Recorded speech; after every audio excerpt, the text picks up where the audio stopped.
रायपुर के इंदिरा गांधी कृषि विश्वविद्यालय में कृषक सभागार में fight against global warming campaign कार्यक्रम का आयोजन किया गया जिसमें मुख्यमंत्री विष्णुदेव साय ने शिरकत की। इस मौके पर सीएम ने कहा कि शिक्षा विकास का मूल मंत्र है और ये राष्ट्र के समग्र विकास की प्रारंभिक और अहम कड़ी है। उन्होंने कहा कि निजी शिक्षण संस्थानों ने भी शिक्षा के विस्तार में अपनी अहम भूमिका निभाई है।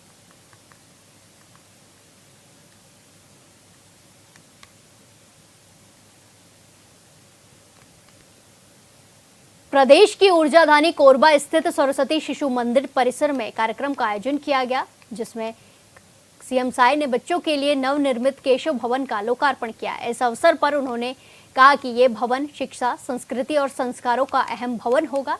इसी के साथ साथ केशव भवन बच्चों के सर्वांगीण विकास का एक सशक्त माध्यम भी सिद्ध होगा। उन्होंने कहा कि सरस्वती शिशु मंदिर संस्था शिक्षा जगत में उल्लेखनीय योगदान दे रही है। यहाँ विद्यार्थियों को केवल शैक्षणिक ज्ञान ही नहीं बल्कि उत्तम संस्कार भी प्रदान किए जाते हैं।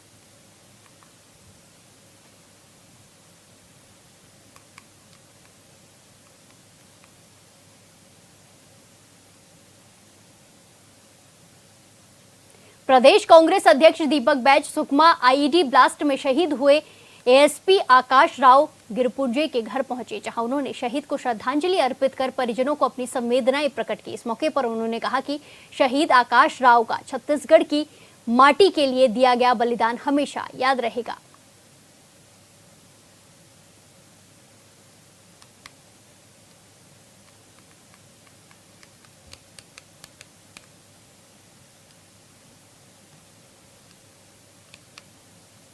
रायपुर में डिप्टी सीएम अरुण साव ने अहमदाबाद विमान हादसे पर दुख जताते हुए कहा कि एयर इंडिया विमान का दुर्घटनाग्रस्त हो जाने की खबर बहुत ही हृदय विदारक है। उन्होंने बंगाल सीएम ममता बनर्जी पर निशाना साधते हुए कहा कि ममता बनर्जी अपने राज्य की जनता की रक्षा नहीं कर पा रही है। राज्य सरकार की नाकामी के कारण ही बेंगलुरु की घटना हुई है।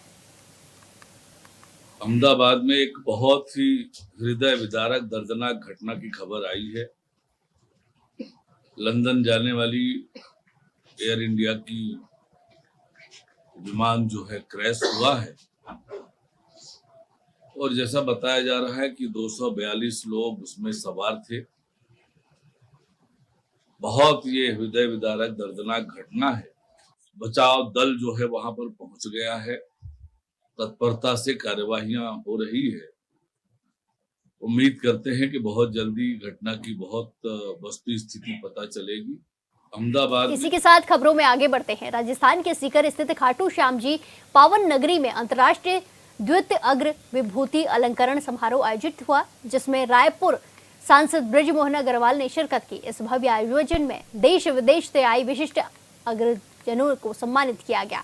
इस मौके पर सांसद अग्रवाल ने कहा कि यह समारोह न केवल हमारी सांस्कृतिक विरासत को समृद्ध करता है बल्कि समाज में सेवा भावना, सामाजिक समरसता और उद्यमशीलता को भी नई ऊंचाई देता है। उन्होंने कहा कि अग्र समाज ने हमेशा राष्ट्र निर्माण में अहम भूमिका निभाई है।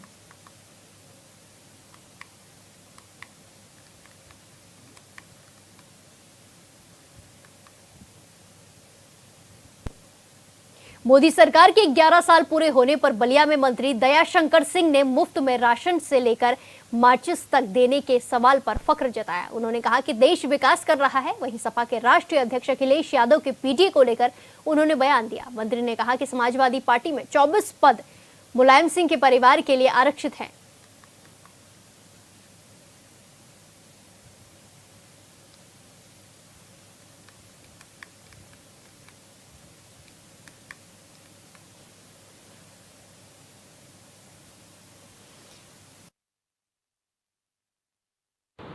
अखिलेश यादव जी अपने पार्टी में जो लोकतंत्र जिस तरह से बना के रखना चाहते हैं वही उनको सब में दिखता है। पूरी पार्टी जो है एक परिवार में सिमट के रह गई है। 1 से लेकर के 2 दर्जन तक का जो पद है वो एक ही परिवार में है। उस पार्टी में किसी को आगे बढ़ना है तो 25वें नंबर से शुरू करेगा, वो 24 नंबर तक रिजर्व है। और वो पीडीए बात करते हैं। पहले तो अपने पार्टी में पीडीए लाए हैं। पार्टी का राष्ट्रीय अध्यक्ष मुलायम सिंह जी के परिवार के छोड़ के कोई बन सकता है? इसको संविधान में लिखें, अपने पार्टी के संविधान में लिखें कि भविष्य में समाजवादी पार्टी के राष्ट्रीय अध्यक्ष नेताजी मुलायम सिंह जी के परिवार का बाहर का व्यक्ति भी बन सकता है, या इस समाजवादी पार्टी में कभी मुख्यमंत्री या प्रधानमंत्री के लिए कोई नाम प्रस्तावित होगा, वो मुलायम सिंह जी के परिवार के बाहर का व्यक्ति भी हो सकता है। बस्तर के जगदलपुर में जिला कांग्रेस कमेटी ने स्कूलों और शिक्षकों के युक्तियुक्तकरण के विरोध प्रदर्शन किया। इस दौरान कांग्रेस पदाधिकारियों और कार्यकर्ताओं ने प्रदर्शन किया। इसी के साथ वीडियो कार्यालय का घेराव कर तहसीलदार को ज्ञापन सौंपा और सरकार के इस फैसले पर आक्रोश जताया। शिक्षा की दलाली नहीं चलेगी, नहीं चलेगी, नहीं चलेगी। सरकार एक काम दलाली नहीं चलेगी, नहीं चलेगी, नहीं। जब इसकी स्पीड बढ़ानी हो, दलाली नहीं चलेगी, नहीं चलेगी, नहीं चलेगी। होश में आओ, नहीं चलेगी, नहीं चलेगी, नहीं चलेगी। करण के नाम पर यह सरकार शिक्षा के साथ खिलवाड़ कर रही है, छात्रों को भविष्य के साथ खिलवाड़ कर रही है, जिससे कांग्रेस पार्टी कतई बर्दाश्त नहीं करेगा। जिसको लेकर कांग्रेस पार्टी ने पूरे प्रदेश में शिक्षा नीति के खिलाफ हल्ला बोल रखा और इसी तारतम्य में आज जगदलपुर कार्यालय के सामने धरना प्रदर्शन कार्यक्रम किया गया और इस सरकार को चेताया गया है कि आप शिक्षा नीति के साथ खिलवाड़ न करें, आप शिक्षकों को परेशान न करें। युक्तियुक्तकरण के नाम पर आप शिक्षा का सिर्फ व्यवसायीकरण कर रहे हैं, शिक्षकों के साथ और छात्रों के भविष्य के साथ खिलवाड़ कर रहे हैं, जिससे इस प्रदेश का, इस बस्तर जिले का कोई भला होने वाला नहीं है, जिसका कांग्रेस पार्टी विरोध करती है। और इस सरकार को चेताने का प्रयास है कि युक्तियुक्तकरण जो आप कर रहे हैं इसे तत्काल वापस ले और जो स्कूलें बंद कर रहे हैं उसे आप तत्काल खोलें। जनता पार्टी की सरकार, विष्णुदेव साय की सरकार शिक्षा जगत में भारी पैमाने में भ्रष्टाचार कर रही है। 45,000 स्कूलें बंद होने की कगार पर युक्तियुक्तकरण के नाम पर भ्रष्टाचार, अवैध उगाही का काम चल रहा है और एक तरफ शिक्षा को बर्बाद करने का काम हो रहा है, दूसरी तरफ ये छत्तीसगढ़ साय सरकार 64-65 मदिरा दुकानें खोल रही है। आज छात्रों के भविष्य के साथ खिलवाड़ कर रही है। कांग्रेस पार्टी इसका पुरजोर विरोध करती है। आज हमारे प्रदेश कांग्रेस के निर्देश पर आज बीओ कार्यालय का घेराव किया गया है। आने वाले समय में डीओ कार्यालय का घेराव किया जाएगा और युक्तिकरण वापस लेना होगा, नए शिक्षकों की भर्ती करनी होगी और सुचारू रूप से शिक्षा बहाल करनी होगी।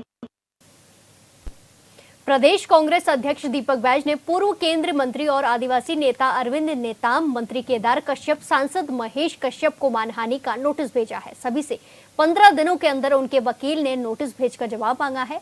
दरअसल तीनों ने बैज के धर्म पर सवाल उठाते हुए कई गंभीर आरोप लगाए थे। इससे आहत होकर बैज ने 15 दिनों के अंदर सार्वजनिक रूप से माफी मांगने को कहा है और ऐसा न करने पर आपराधिक प्रकरण दर्ज करने की चेतावनी दी है। इस संबंध में बैज ने कहा कि उनके राजनीतिक भविष्य की हत्या करने की कोशिश की गई है। ये खबर आपको बताई जा रही है, जहां 15 दिनों के अंदर सार्वजनिक रूप से माफी मांगने का नोटिस दिया गया है। प्रदेश कांग्रेस अध्यक्ष दीपक बैज ने पूर्व केंद्रीय मंत्री और आदिवासी नेता अरविंद नेताम, मंत्री केदार कश्यप और सांसद महेश कश्यप को मानहानि का नोटिस भेजा है। उनके धर्म को लेकर आपत्तिजनक टिप्पणी की गई थी, जिसके बाद ये नोटिस भेजा गया है और जल्द से जल्द 15 दिनों के अंदर सार्वजनिक रूप से माफी मांगने की बात कही गई है और अगर ऐसा नहीं किया तो मामला दर्ज करने की भी चेतावनी दी गई है। ये खबर आपको रायपुर से दिखाई जा रही है, जहां प्रदेश कांग्रेस के अध्यक्ष दीपक बैज ने केंद्रीय मंत्री और आदिवासी नेता अरविंद नेताम, मंत्री केदार कश्यप और सांसद महेश कश्यप को मानहानि का नोटिस भेजा है। सभी से 15 दिनों के अंदर उनके वकील ने नोटिस भेजकर जवाब मांगा गया है और माफी मांगने को भी कहा है। इसी के साथ अगर माफी नहीं मांगी गई तो 15 दिनों के बाद केस दर्ज करने की भी चेतावनी दी गई है। ये खबर आपको बताई जा रही है रायपुर से, जहां 15 दिनों के अंदर सार्वजनिक रूप से माफी मांगने की बात दीपक बैज की तरफ से की गई है। इस खबर पर ज्यादा जानकारी के साथ जुड़ेंगे सीधे संवाददाता राहुल सेन से। राहुल, जिस तरीके से दीपक बैज ने केंद्र मंत्री और कई सारे नेताओं को नोटिस भेजा है और माफी मांगने की भी बात कही है, क्या कुछ पूरा मामला?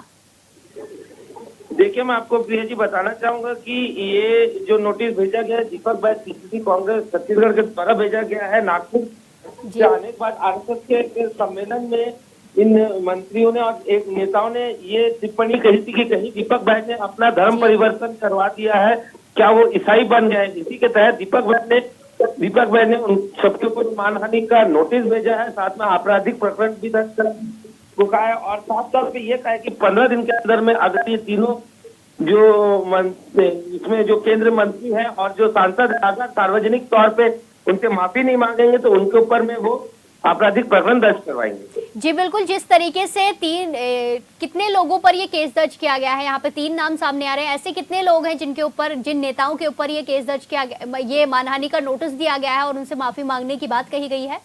मैं आपको बताना चाहूंगा कि ये 3 लोगों को ये नोटिस भेजा गया है, जिसमें कि केदार कश्यप, महेश कश्यप और जो पहले केंद्र मंत्री रह चुके हैं उनके ऊपर में ये भेजा गया है। जी बिल्कुल, जैसे दीपक बैज ने ये नोटिस दिया है और सार्वजनिक रूप से माफी मांगने की बात कही है, तो ऐसे में जिनको नोटिस भेजा गया उन नेताओं की तरफ से कोई प्रतिक्रिया सामने आई है? देखिए, इन नेताओं की तरफ से तो कोई प्रतिक्रिया नहीं आई है, परंतु बीजेपी की तरफ से कुछ मंत्रियों का प्रतिक्रिया आना चालू हो गया। जैसे कि बीजेपी के जो उप मुख्यमंत्री अरुण साहू है उनके द्वारा ये प्रतिक्रिया आनी चालू हो गई कि कांग्रेस का काम ही है कि इस तरह का नोटिस भेजना, अब उनके पास में कोई मुद्दा नहीं बचा है, इसलिए वो ये सब नोटिस भेज रहे हैं और कांग्रेस के शासन में सबसे ज्यादा धर्म परिवर्तन हुआ है जी। ये अब टिप्पणियां अब बीजेपी की तरफ से आनी चालू हो गई है। जी बिल्कुल, धन्यवाद राहुल हमारे साथ जानकारी साझा करने के लिए। इसी के साथ खबरों में आगे बढ़ते हैं। रायपुर के पुलिस महानिरीक्षक अमरीश मिश्रा ने सिविल लाइन स्थित C4 भवन में एक बैठक का आयोजन किया, जिसमें पुलिस उप महानिरीक्षक और वरिष्ठ पुलिस अधीक्षक डॉक्टर लाल उमेद सिंह समेत जिले के समस्त राजपत्रित अधिकारी उपस्थित रहे। इस दौरान पुलिस महानिरीक्षक ने सभी पदोन्नत अधिकारियों के कंधे पर अशोक स्तंभ और स्टार लगाकर उन्हें शुभकामनाएं दी, जिसके बाद उन्होंने शहर में सुरक्षा, ट्रैफिक समेत अन्य व्यवस्थाओं में सुधार के लिए सभी पुलिसकर्मियों को अहम दिशा निर्देश दिए।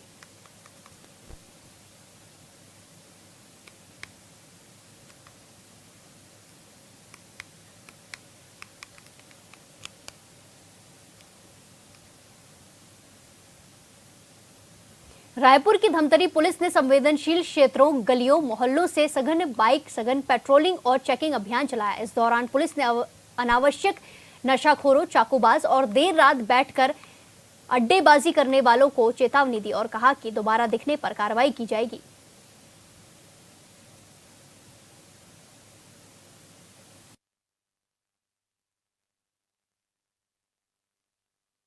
हमारे पुलिस अधीक्षक महोदय के द्वारा यह निर्देशित किया गया है कि जहां लोग अड्डेबाजी कर रहे हैं या बाहर खुले में शराब पी रहे हैं, नशेबाजी कर रहे हैं, सूखा नशे का सेवन कर रहे हैं, उन सभी जगहों को चेक करना है। रात में इसी तारतम्य में पूरे जितने भी नगर के 3 थाना हैं, थाना प्रभारी और उनके बल को लेकर लगातार पेट्रोलिंग किया गया। उन जगहों पे जहाँ पे लोग अड्डेबाजी करते हैं और इस प्रकार नशे का सेवन करते हैं, उन सभी जगहों को चेक किया गया। जो लोग संदिग्ध गतिविधियों में पाया गया उनको पकड़ा गया, उनसे पूछताछ की गई और उनके नियमानुसार कार्रवाई भी की गई है। जिस तरीके से पुलिस की लगातार कार्रवाई चल रही है और लगातार नशेखोरों के ऊपर ये कार्रवाई देखने को मिल रही है, इस खबर पर ज्यादा जानकारी के साथ सीधे जुड़ेंगे संवाददाता राहुल सेन से। राहुल, जिस तरीके से पुलिस लगातार कार्रवाई कर रही है, क्या कुछ इसमें देखने को मिल रहा है? मैं आपको बताना चाहूंगा कि कुछ दिन से छत्तीसगढ़ में असंवैधानिक तत्वों का बढ़ावा हो गया, चाकू, छुरी, मर्डर, रेप जैसी गतिविधियां बढ़ रही है। तो इसी के तहत रायपुर से लगे हुए जिला धमतरी में वहां के एसपी और पुलिस का 26 पुलिस थानों ने मिल के बाइक में रैली निकाली। पुलिस अपनी मुस्तैदी दिखा रही और जितने भी गुंडे बदमाश है, हिस्ट्री टीचर और नशा के कारोबार चलाने वाले, उनको सख्त हिदायत दी जा रही है कि आप अपना कारोबार ये सब बंद कीजिए और शहर में इस तरह की कृत्य नहीं होगी, अन्यथा कार्रवाई होगी। जी बिल्कुल राहुल, करने से लोगों के मन में भय भी बैठेगा, इसीलिए ये कार्रवाई की जा रही है। जी बिल्कुल राहुल, जिस तरीके से ये कार्रवाई देखने को मिल रही है, ऐसे में कितने लोगों पर ये कार्रवाई की जा चुकी है? पुलिस का एक्शन लगातार देखने को मिला, तो ऐसे में कोई आंकड़े सामने आए हैं? नहीं, अभी तक पूरे आंकड़े सामने नहीं आए, मगर मैं आपको ये बताना चाहूंगा कि जो भी लोग रात को बैठ के अड्डाबाजी करते, नशाबाजी करते, ये कार्रवाई उन सभी लोगों के ऊपर में आज से लागू होगी। जी बिल्कुल राहुल, जिस तरीके से लगातार पुलिस कार्रवाई कर रही है और ऐसे में कई सारे लोगों पर कार्रवाई भी की गई है, तो ये जो कार्रवाई है सिर्फ रात को की जा रही है या फिर दिन में भी की जा रही है? नहीं, ये जो नशे का कारोबार जो चला रहे उसका चेन तोड़ने के लिए हर समय कार्रवाई की जा रही है, चाहे वो स्क्वाड की टीम हो चाहे एंटी क्राइम की टीम हो, हर तरह से मुस्तैदी की जा रही है, दिन भर ये कार्रवाई की जा रही है और जो भी नशा के लोग हैं, नशे के जो कारोबार है उनको छोड़ा नहीं जाएगा, ये पुलिस का कहना है। जी बिल्कुल, जिस तरीके से पुलिस लगातार सघन चेकिंग अभियान चला रही है, ऐसे में राहुल जिस तरीके से पुलिस लगातार कार्रवाई कर रही है, दिन रात कर रही है, तो ऐसे में कुछ जो अपराध हैं उनमें कोई जो इनके आंकड़े हैं अपराधी उसमें कुछ गिरावट देखने को मिली है, कुछ असर देखने को मिल रहा है पुलिस की चलानी कार्रवाई का? जी मैं आपको बताना चाहूंगा, अगर आप आंकड़े के हिसाब से अगर बात करें तो 1 महीना पहले अगर धमतरी के क्राइम का आंकड़े देख लिया जाए और अभी के आंकड़े देख लिया जाए उसमें बहुत कमी पाई गई है। पुलिस की मुस्तैदी इसमें मुख्य तौर पे पुलिस अगर सामने दिखेगी तो स्वाभाविक सी बात है कि जो अपराध करने वाले लोग हैं वो पीछे हटेंगे, नशा करने वाले लोग हैं जो हटेंगे, अगर इसी तरह से ये कार्रवाई, इसीलिए इस कार्रवाई को की जाए। जी बिल्कुल, धन्यवाद राहुल हमारे साथ जानकारी साझा करने के लिए। इसी के साथ खबरों में आगे बढ़ते हैं। जगदलपुर में ट्राइफेड की फूड पार्क के संचालन के लिए उप मुख्यमंत्री विजय शर्मा और वन मंत्री केदार कश्यप ने बैठक की, जिसमें उन्होंने ट्राई फूड पार्क के संचालन को लेकर विस्तृत चर्चा की। फूड पार्क के भवन और स्थापित मशीनों को भी अवलोकन किया गया। आपको बता दें कि ट्राइफेड को ओर से 8 करोड़ 20 लाख की लागत से सेमरा जगदलपुर में ट्राई फूड पार्क तैयार किया गया है, जिसका सकल क्षेत्रफल लगभग 21.55 एकड़ है, जिसमें 4.36 एकड़ में प्लांट स्थापित है।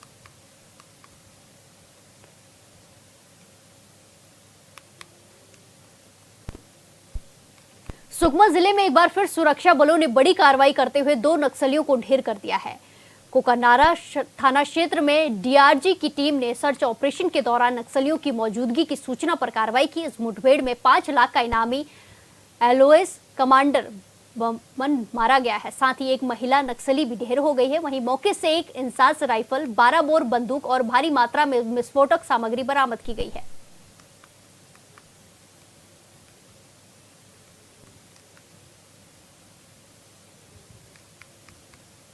ये खबर आपको बस्तर से बताई जा रही है, जहां नक्सलियों के खिलाफ लगातार कार्रवाई चल रही है, जिसमें 2 नक्सली ढेर किए गए हैं। 5 लाख का इनामी एलओएस कमांडर इसमें ढेर किया गया है। इसी के साथ एक महिला नक्सली भी ढेर की गई है। बड़ी सफलता बस्तर में जवानों को हाथ लगी है। सुरक्षा बलों ने बड़ी कार्रवाई की है।